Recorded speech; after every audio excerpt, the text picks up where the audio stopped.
नमस्तु रामाय सह लक्ष्मणाय दिव्यै च तस्यै ज्ञानाकात्मजायै नमस्तु रुद्रेन्द्रमाणिलेभ्यो नमस्तु चंद्राकर्मगणभ्यः।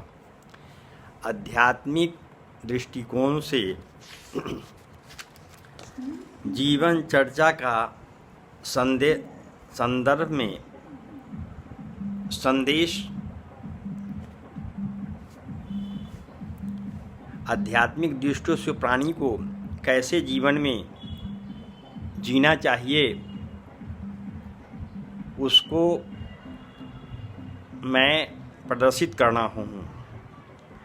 आप सबके मध्य में विद्वेष को हटाकर मैं सुहृदयता का समनस्कता का प्रचार करता हूँ। जिस प्रकार गौ अपने बछड़े से प्रेम करती है उसी प्रकार आप सब एक दूसरे से प्रेम करें। पुत्र पिता के व्रत का पालन करने वाला हो तथा माता का आज्ञाकारी हो।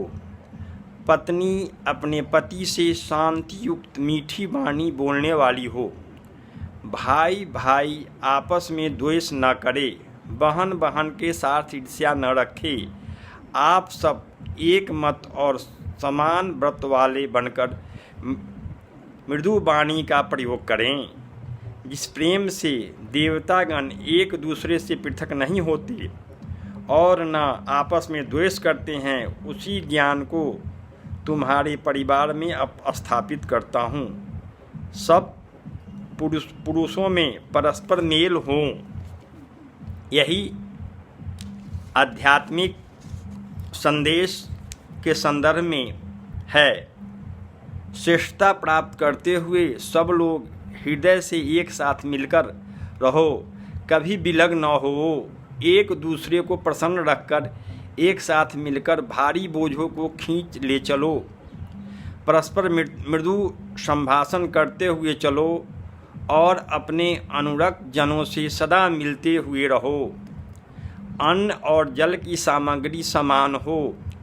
एक ही बंधन से सबको युक्त करता हूँ। अतः उसी प्रकार साथ मिलकर अग्नि की परिचर्या करो। जिस प्रकार रथ की नाभि के चारों ओर अरे लगे रहते हैं समान गति वाले आप सबको समनस बनाता हूँ। जिससे आप सब परिवार प्रेम से समान भाव के साथ एक अग्रणी का अनुसरण करें। देव जिस प्रकार समान चित्त से अमृत की रक्षा करते हैं उसी प्रकार सायं और प्रातः आप सबकी उत्तम समिति हो। यह आध्यात्मिक दृष्टिकोण से आपस में प्रेम सुहृदय रखने का संचार हो जिससे हमारा समाज का परिवार का घर का राज्य का देश का विकास होगा। इसलिए प्रत्येक प्राणी को आपस में समान भाव रखकर प्रेम करना चाहिए। जिससे प्रेम एक ऐसा